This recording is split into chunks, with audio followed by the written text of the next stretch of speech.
Okay, well, thank you and good morning or good evening, wherever you happen to be. It's a real pleasure to be here, and I want to thank the conference organizers for giving me this opportunity to talk with you this morning.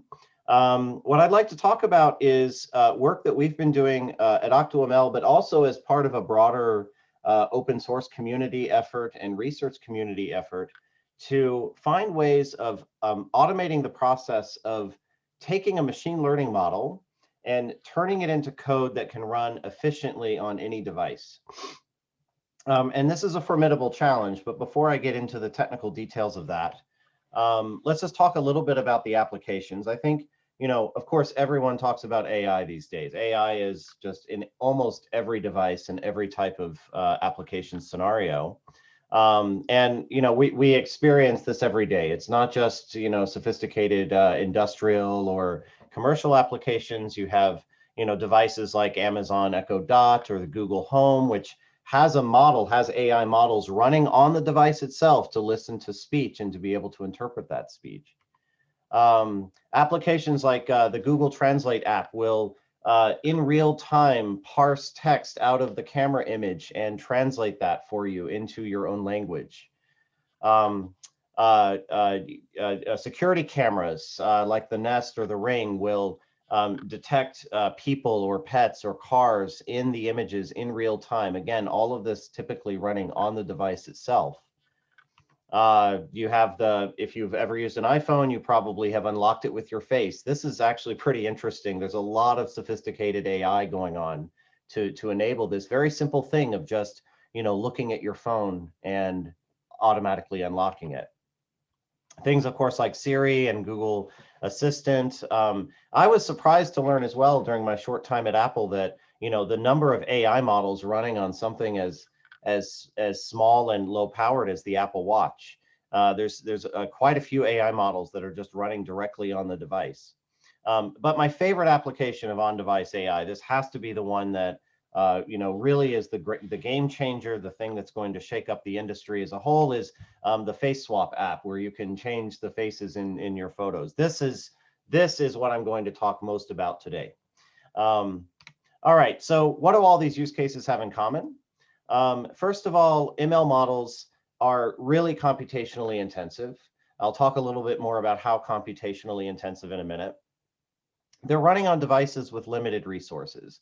I don't think you don't need to, look very hard to see that, something like a phone or an Apple Watch is not, computationally as sophisticated as racks of servers in Google's data centers. And very often, and increasingly so, the AI operations need to run on a device independently, that is, without network connectivity.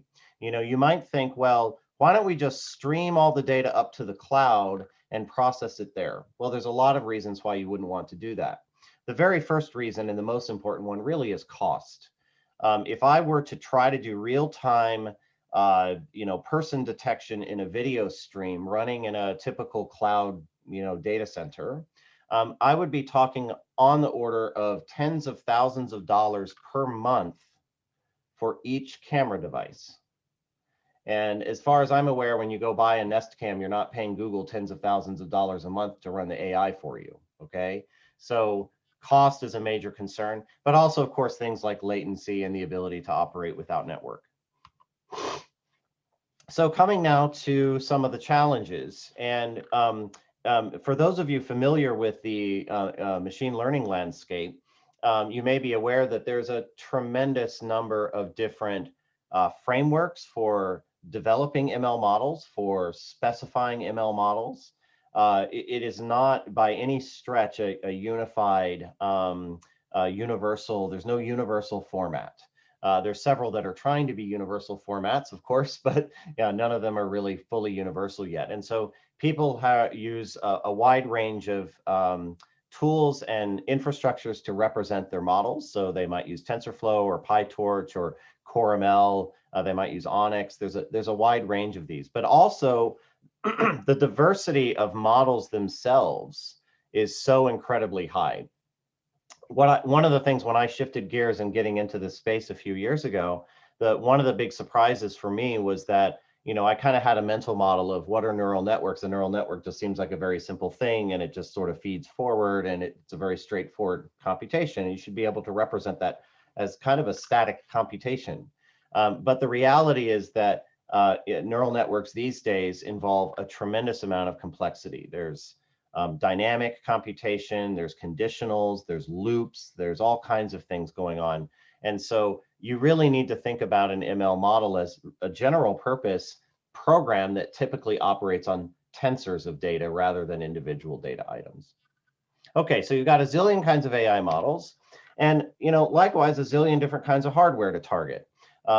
You've got GPUs, phones, embedded devices, you've got CPUs, you've got specialized AI accelerators, and this is proliferating at an alarming rate. The sheer number of different types of devices that people want to run AI models on is really large. And you might say, well, hold on a minute, there should be a universal, kind of language or instruction set for these. No way, this is definitely not the case. Programming an NVIDIA GPU doesn't look anything like programming an AMD GPU. Programming an Android phone doesn't look anything like programming an Apple phone. And of course, you'd like to kind of force this industry to get its stuff together and make everybody use the same format, but that's not likely to happen, especially when there are huge opportunities for greater performance that you can offer by specializing that. Okay, so hardware capabilities are incredibly diverse. Now, the big challenge here is that take an arbitrary model in an arbitrary framework and try to get it running on an arbitrary end device, you may or may not succeed. And in most cases, you're not going to succeed. So for example, this TensorFlow model running on that particular development board might perform just fine. It might be okay. But another model running on the same board might not work at all. Why is that? Well, there's all kinds of reasons. Part of it is that the different ML frameworks support different backend hardware. In other cases, the way that the code is being generated is just either too large or too complex to run on a given device. So there's a lot of reasons why doing this mapping can be challenging. All right, so the question that we ask and the thing that we're working on is, how can we automatically generate the fastest code for a given ML model and a given hardware target? And so ideally, the person doing the development of the model doesn't need to worry too much about the hardware capabilities when they're developing the model. And this is a very important point because typically the people doing the ML model development themselves are not experts in computer architecture and compilation. They're data scientists, and they're operating at the level of the data and the numerical operations that they want to represent in their model, less so about how is it going to run on that particular, say, iPhone model. Okay, so I want to go just one level down into what is inside one of these ML models to kind of elaborate the point of why this is a hard problem. Okay, so I think all of us are familiar with this kind of picture, is that we have a deep learning model. It's represented as some kind of a network of operators that are connected together with weights. And you feed in an image of this cat here sticking out its tongue, and in this particular case, the model tells you this is a cat. All right, so let's go inside a little bit and say, what's inside this network? Well, the first thing to keep in mind is that a deep learning network typically consists of stacks of layers, and there can be many, many, many, many layers in a given network. And these layers are connected in all kinds of interesting ways. Back when I learned neural networks as a high school student in the 90s, they were just very simple, feed forward networks, and that was it. But these days, network connectivity graphs are pretty complex, and there can be even dynamic connectivity in there where you don't know until runtime exactly how the network is connected up. And each of those individual layers, those individual boxes in these diagrams, you should think of as taking a set of inputs and generating a set of outputs, where those inputs and outputs are typically represented as tensors. Tensor just being a generalized form of a vector, if you will. So it could be an arbitrary shape or size. It might be two-dimensional for an image. It might be three-dimensional. It might be multi-dimensional, depending on what it is. And then what is going on inside the layer? Well, the layer is doing a wide range of different kinds of computations. Common operators used in neural networks today are things like convolution, pooling, filtering, concatenation. You have matrix multiplies, you have activations. There's all kinds of different operations that are used. And the interesting thing is that that set is not fixed. That is changing all the time. People are innovating all the time in terms of what these layers can do. And so you might say, well, why don't I just have a small building, toolkit of common layer types and just optimize those, and then I'm done. Problem is that that might work for a year or two, but then somebody comes out with another paper saying here's a better idea, and now you can't support that model in your system. Okay, so these networks are very computationally intensive. You might have hundreds of layers inside. Each of those layers is going to have a bunch of fixed parameters. Those are things like the weights that have been trained in the network to represent, what does that cat look like in the network's representation. So you can have hundreds of millions of those, typically floating point values. So it's a large memory footprint as well. And processing a single input might require billions of floating point operations just to process one image, okay? So, if you put all of these things together and think about it, and I want to run this, in real time on my phone, and I want to run it, with, high performance, and I want to ensure that, I can see that cat in real time or translate that sign in real time.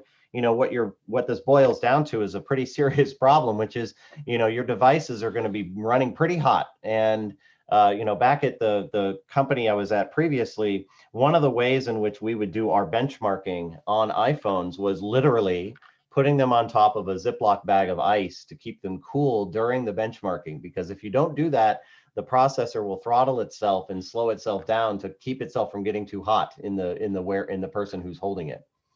All right. So this is a problem. How do we conventionally approach this? And this is the approach that's been taken, over many years for a wide range of hardware platforms. And it's basically to say, well, the hardware vendor will typically provide a suite of libraries that have hand-tuned, highly optimized operators tailored for their particular hardware, right? So Apple has the Core ML, which includes, a wide range of operators tailored for Apple hardware. NVIDIA has CUDA and cuDNN tailored for their GPUs. AMD has its own stack. Intel has a stack. And each of these stacks are typically developed by hand for those hardware targets. And accordingly, they all have slightly different programming models. They all have slightly different feature sets. They all support a slightly different range of operators and capabilities. And so I can just say from experience working at Apple that this is a lot of work. It takes a lot of engineering effort to build these libraries, to maintain them, to stay abreast of all of the advances happening in AI, and the new operators that people are coming up with, as well as staying abreast of all of the advances at the hardware level.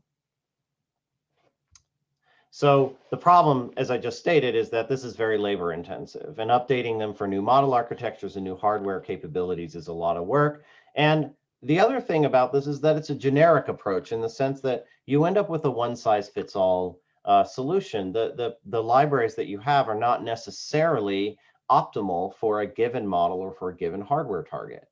They're meant to cover as many as a broad set of cases as possible. All right, so now let me shift gears and talk about TVM. All right, so TVM stands for Tensor Virtual Machine. It's a project that was started at the University of Washington a few years ago. And effectively what TVM is it's a compiler for ML models that is intended to target any hardware device, okay? So the mental model you should have of TVM is, TVM takes models in and generates fast binary code out.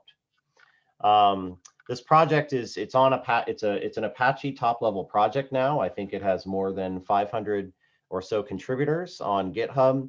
And it's rapidly becoming just a very popular framework for doing this kind of thing. It's been highly effective as a research tool. Many other research groups use it for as a baseline for their own work, and large companies and small companies are using it widely to deploy ML models on their hardware. Okay, so I'm going to talk a little bit about how TVM works inside, because there's some fairly interesting things about it. You might say, well, we've been doing compilers for many years. What's new here? Is compilers are kind of a well understood technology, but I think TVM captures a few novel things that are of interest here. Okay, so the first thing that we do in TVM is when we take in a model, we need to convert it into an internal representation that TVM knows how to manipulate, that's independent of the individual framework where the model might have been developed, whether that was TensorFlow or PyTorch or something else. And so we have our own internal representation called Relay, which is just a very expressive IR. It's fairly high level. It doesn't describe the low level computation. It just describes the higher level numerical operations and the connectivity between those operations within your network. When we convert it to Relay, we also perform a standard set of graph level optimizations. Those might be things like fusing multiple layers together in order to get faster performance. These are conventional kinds of optimizations that are performed at the network topology level.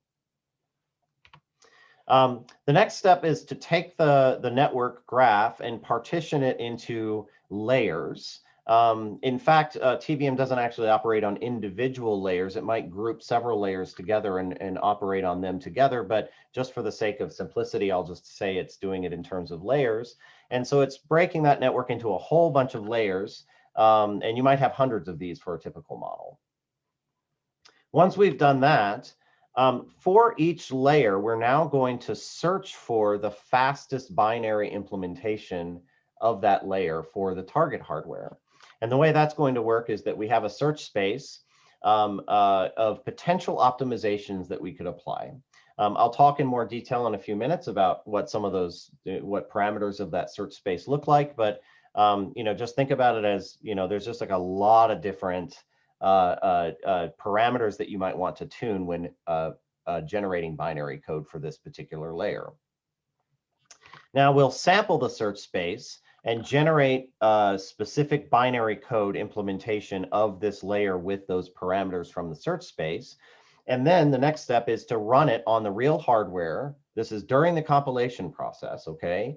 Run it on the real hardware and benchmark the results. So we need to find out how fast was that particular implementation of that particular layer. Now with that data, we can now train a cost model. And this cost model is adapting during the process of tuning the model to determine what parameters in the search space matter the most and where should it search next. Because the search space is so large, you can't really exhaustively search it. That would take many, many months of compute time. So we need to be smart about that search process, and that's where this cost model comes in to guide that search process. To give you a sense of how long this process takes, it depends on how long you want it to iterate. But for a typical model, if I'm taking it in, I might want to run this through. Each layer might end up having 500 or 1,000 iterations of this loop being applied to it.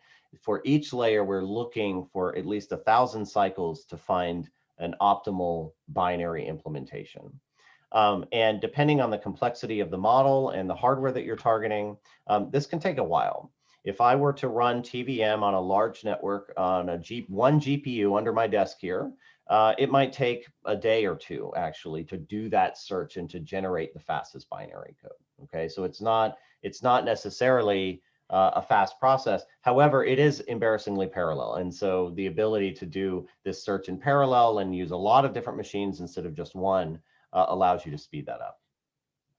Now, one of the interesting things you're probably noticing about this diagram is the fact that we're actually using ML inside of TVM itself to optimize your ML. So I couldn't let this one go. We have to have a meme, and the meme is, yo dog, I heard you like ML. So I put ML in your ML so you can train while you optimize. My apologies for that. Okay, so what does it mean to generate binary code for a given deep learning network operator? What does the process look like? And think about typical operators are massively data parallel operations, things like matrix multiplication and convolution, right? And when you think about generating binary code for one of those things, you need to think about how you, what we call schedule the computation on your hardware. And schedule in this sense doesn't refer to really a time-based schedule. It refers to how are you breaking up the computation into pieces that are executed on the hardware based on the hardware's own capabilities. So as a very simple example, consider matrix multiplication. Depending on the size of the caches on my particular target hardware, the tiling that I use, that is the size of the loops that I'm using to do the subparts of that matrix multiplication operation, are going to have widely varying degrees of locality and therefore very different performance. And so you might have the same numerical computation very simply represented as, say, 3 nested loops. That's a standard matrix multiplication way of thinking about it. But in fact, the fastest implementation for your hardware breaks that into 7 or 8 nested loops with different, sub matrices that it's operating on at a time to fit them in cache. Likewise, you can think about ways of packing the data more efficiently so that you can take advantage of spatial locality. You can take advantage of special hardware instructions that know how to operate naturally on vectors. These are very common in CPUs, especially in GPUs, and every AI accelerator supports these kind of vector-based instructions. And then, of course, when you have multiple hardware cores, you want to be able to use, threads and synchronization across them to do parallel computation that way as well. So the point is that you've got a very large number of knobs that you can turn in order to determine the performance of your implementation. So let's take a real life example here. So this is the TensorFlow Lite is a very popular ML framework for embedded devices. And if you dig down into its code, this is like its GitHub page here. You dig way down inside, and there's a header file called depthwise conv uint8 3x3 filter.h. This is a depthwise convolution layer designed to work with 8-bit integers. And if you look at the code itself, this is 13,000 lines of handcrafted, expertly crafted code. 13,000 lines just for this one operator. And there's many operators in this framework, okay? So why is it 13,000 lines, right? Well, first of all, you see a ton of inline assembly to get the best performance. And so some poor soul wrote this code, or maybe generated it to get this performance. You've got a wide number of implementations. It's not just one implementation. You have to deal with different quantization types, different ways of representing the weights, different access strides, different ways of doing rounding. There's just a lot of different parameters that affect the implementation. And then, of course, if you're targeting something like, the ARM processor, ARM Cortex processors, and they have these, vector intrinsics, you want to have special implementations for those so that you can take advantage of them. Okay, so this is just one example of the kind of hardcore hand optimization that's being done. Now, I've talked a little bit about this already, but the core thing that TVM does is it automates the process of searching for this optimal code. And it does that by using this concept of a schedule, which, as I already mentioned, involves, think of the schedule as the set of knobs that you can turn in order to generate an implementation. So I've got, the loop structure, the tiling, how much parallelism, whether I can use vector operations, and what TVM is effectively doing under the hood is doing a search for this optimal schedule. And so the result is, after you apply all of these optimizations, the performance gains that you can get over the naive brute force implementation can be remarkable, right? If I started with a really brute force implementation of a thresholded matrix multiply like this, and I apply TVM's optimizations, I do the search, I explore the search space, I sample many points, and then I generate, what I believe to be the fastest implementation, I might end up with this somewhat more complex version of the code that yields something like 200 times faster performance than the original brute force implementation, right? And so, you know, what's going on here, you can kind of see that, you know, it's blocking the computation in a certain way, it's using vector operations, it's doing some parallel work across multiple threads, right? And figuring out what the right numbers were to plug into all of these and how many loops to unroll and all of those things were not done by hand, they were done by TVM automatically, okay? So performance of TVM, there's, you know, a lot of stuff out there. We got lots of papers, you can go take a look, but, you know, just to show you a little bit of what the performance is like, this is normalized performance on the x86 CPU on the left and the NVIDIA GPU on the right. And we've got different types of models here. We have different batch sizes.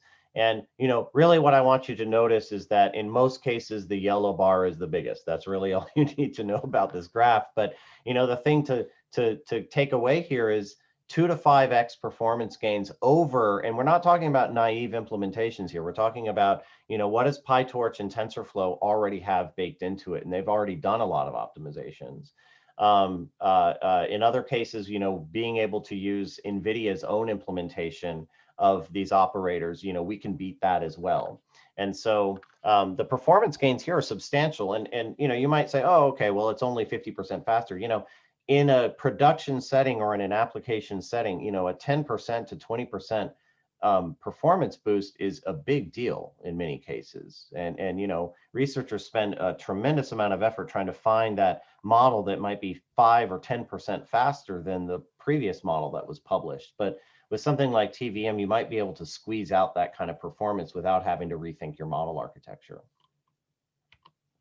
Another kind of cute trick that we did at OctoML not long ago, and there's a blog post about this you can go look up if you like, is when the Apple M1 came out, that's the new Apple chip that's Apple's own silicon. You know, we went out and bought one, and we spent a couple of days, or maybe it was a week or so, hacking on TVM to get it to understand this chip, to be able to generate code for it. And then we ran a very popular model called BERT-base on it.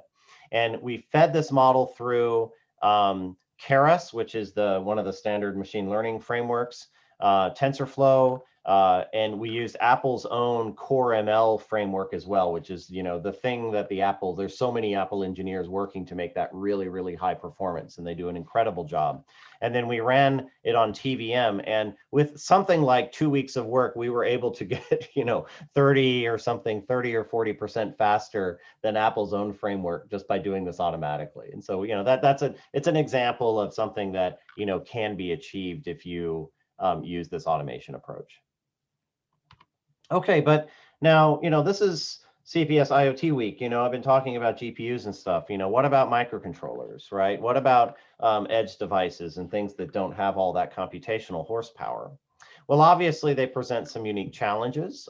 They don't have an operating system in most cases, or not like a normal real operating system. They have pretty stringent memory constraints. You know, you're going to have limited flash, limited SRAM. Floating point ops are typically much more expensive than integer ops on these chips. And you know, the ML landscape for edge devices is not that great right now.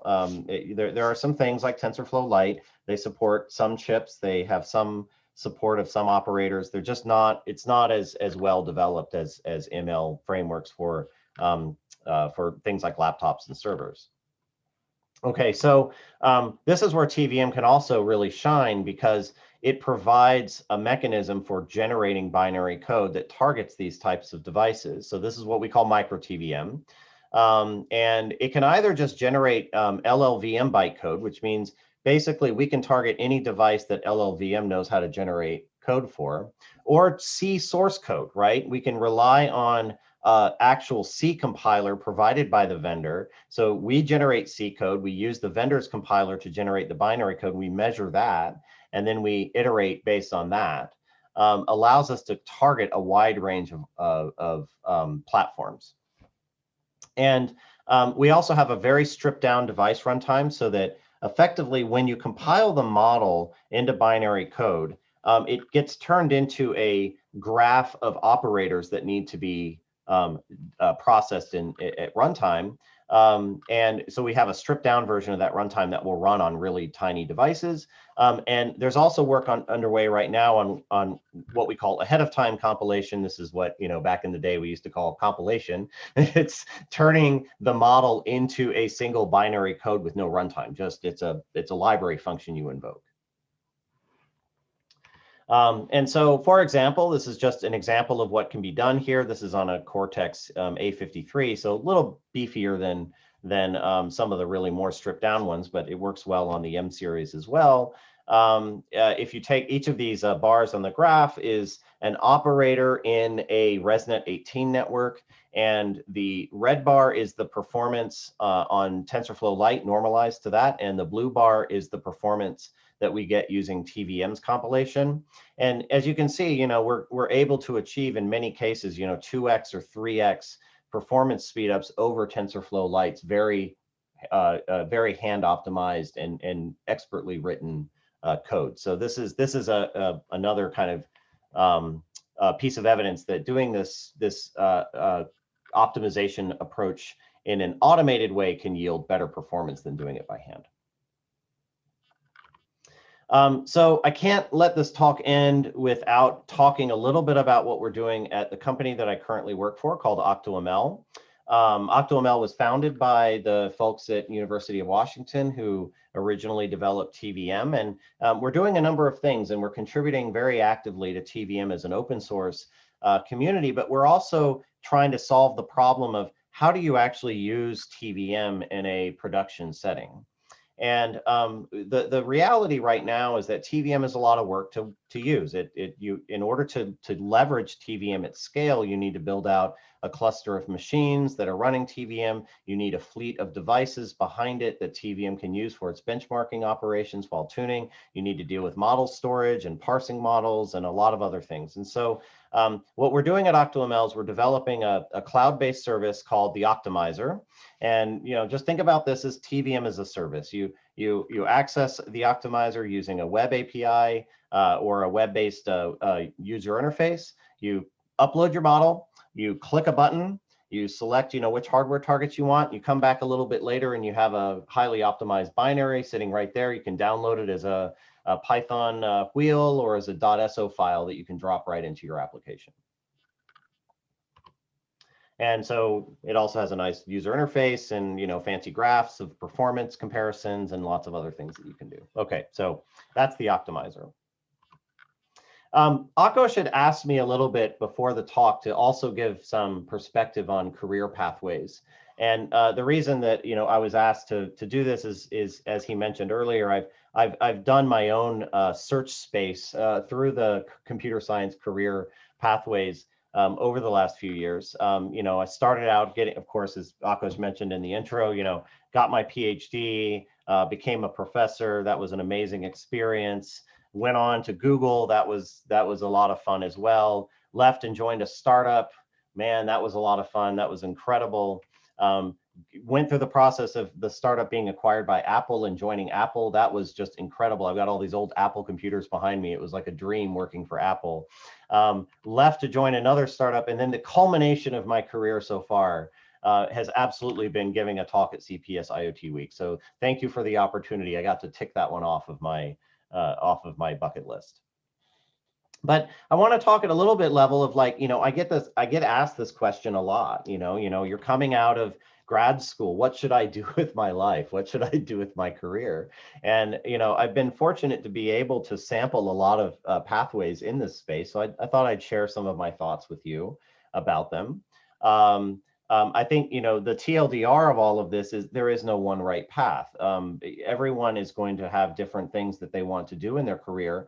And people say, well, should I go be a professor? Should I even go to grad school? Should I join a startup? Should I join a big company like Google? And the answer is kind of like yes to all of them, right? And there's no one right way to do it. But here's a simple way. This is a very simplified way of breaking it down. Okay, so you start here. This is like a board game, right? You start up at the top, you get your PhD. Okay, first question that you should ask yourself is, do you like making money? right? Who doesn't? But is that important to you? Is having a secure financial future for yourself or your family something that should be a priority? And to be honest, I don't think the answer should be yes in all cases, right? I mean, especially if you're coming out of grad school, you've only gotten paid what, 30,000 a year for however long. You can probably live a little bit longer without making that much money. But let's say you like making money. Now, do you like making a crap load of money? That's the other one, right? You coming out of a PhD, even typical faculty salaries look eye-popping compared to PhD salaries. But there's also a different tier there where when you go into industry, the amount of money is considerably greater, in fact. And say you don't like making a crap load of money, or you don't like making money really all that much at all. So the other question here is, do you like writing papers? I think that's a really important one to ask yourself, because some people love writing papers, others don't. And being a PhD student, you're kind of forced to. So you have to pretend that you like it at least long enough to get those things published. But did you really enjoy doing it? So coming back to the left side of the graph here, next question might be, do you like building things that people actually use, right? That is different from, working on things that have more, let's say, of a intellectual or academic curiosity to them. So really, do you like building products? And if the answer is no, well, you've already said you want to make a crap load of money. So I think probably going to finance or something like that would be advised, right? That's what a lot of smart people do if they want to make a lot of money, but they're not really interested in products so much. But let's say you do like building things that people use. The next question down the list, can you afford risk? Can you afford to work in an environment where, maybe you don't have a secure, stable job for, say, 10 years. You're willing to work for 3 years or 2 years and then maybe move on and find something else if it doesn't work out. The company goes out of business or anything else. And risk tolerance is a very personal thing, right? When I was coming out of grad school, I was extremely risk averse for some reason. I don't know why. I mean, now I realize I should have been able to take more risk, but depending on your family situation, depending on what you need to do for your financial future, risk is something that only you can assess. I can't tell you how to think about risk, but if you feel like you can afford risk, then I think joining a startup is a fantastic way of growing and learning a lot. And gaining a lot of experience. But if you're less inclined to take risk and you're down this part of the tree, that is, then the Googles and the Microsofts and the Facebooks are there for you. Operators are standing by to take your call if you would like to work there. And I can talk more about startups for people that are interested, but what I personally found is that joining a startup, it's an accelerator of your own growth. You learn more faster, I think, in a startup setting than in a big company setting. Now, coming back to the other side of the tree, let's say you don't like writing papers and you don't like making money. Well, this one's also pretty easy. Go become a goat farmer or something like that. Enjoy yourself, retire to a beautiful villa in Italy, all of those things. I will be doing that one day myself. I think that sounds like a great career path. Next question, if you like writing papers, but the question is, do you like teaching? Teaching is a very important job in academia, of course, but not everybody's up for it. Not everybody enjoys that process. So if you don't like teaching, but you do like writing papers and you don't necessarily want to make a crap load of money, then joining a research lab is a great way of doing that. You get to do interesting research, work with great people, but you don't have to deal with all those students all the time. And then let's say you like teaching. All right, I love teaching. Do you like serving on committees? That's the other one that I think most professors can relate to. Is that something you really want to do a lot of in your career? Well, if not, maybe you should think about the research lab path. But if you do, professor is an awesome career option as well. Okay. And the thing I just want to emphasize about this decision tree is that it's not really a directed graph in the sense that you can always go back up the tree and explore another branch if you like later on. All right, so a few things that I often get asked or that come up in conversations with people when they ask me about this is, is, and I like to characterize these as myths. The first thing that people say is, well, being a professor is completely free. You can do anything you want. You can work on any project. You can work on anything that interests you. You're not constrained by, business interests or things like that. And I don't personally believe that quite to be the case. In my experience, professors, in order to be successful as a professor, especially before you get tenure, right? After you get tenure, you can do whatever you want. You can go work on quantum teleportation or whatever. But if you're a junior faculty, you're going to have to raise money. You're going to have to get funding. You have to recruit students. You're going to have to convince program committees and tenure committees that you're doing good work. So those are constraints on the kind of work that you can do if you want to be successful, okay? So it's not as just open and free as you might think it is. The second myth that sometimes gets raised is that, going off into a big tech company like Google doesn't let you do research. I'm not going to do research anymore if I join Facebook or Google. And I think that that's not quite right either. I think that if your definition of research is just writing papers and going to conferences, that may be true. If, on the other hand, doing research to you means working on really interesting problems, working with really smart people, solving problems that have never been solved before, and contributing something to humanity, there's a lot of opportunities for research in those under that broader definition in big companies. And then myth number 3, people often ask me, oh my God, you're working at a startup, you must be doing ridiculously long hours and staying up all night. And, I saw the Social Network movie and you people are crazy. Why would you ever do this? I've actually found startups are not like that, at least the startups I've been involved with. And of course, I only have a sample size of 2, but when I talk to my other friends who work at startups, they tell me the same thing. The startup culture is not necessarily dominated by people who are, staying up all night pounding Red Bulls and hacking PHP code in their dorm room, right? I've been at 2 startups. I've been working really 40 hours a week. I don't even check my email on the weekends, and it's actually been way less work than being a professor. So don't be too afraid of startups. Last thing I wanted to say is just, stuff I wish I knew when I finished grad school, and if I could go back in time and tell myself, first of all, I wish I knew how Paxos works. I still do. I still don't understand Paxos. Being good at being a grad student, I was pretty good at being a grad student. That doesn't mean you're necessarily going to be good at being a professor or really enjoy it all that much. So, don't fool yourself into thinking professor life is just sort of like grad student life, but you get paid more. It's a different job. I think it's easier to take risks when you're young and unencumbered. People should take more risks in their career. And, finally, there's just so many diverse and rewarding career paths out there. Don't be afraid to explore the space. All right, last thing I want to say before turning it over to questions is, I have to put in this plug here. We're hiring at OctoML. We've landed a Series B round. We've got $47 million in venture funding. We've got some great revenue. We're doubling the engineering team this year.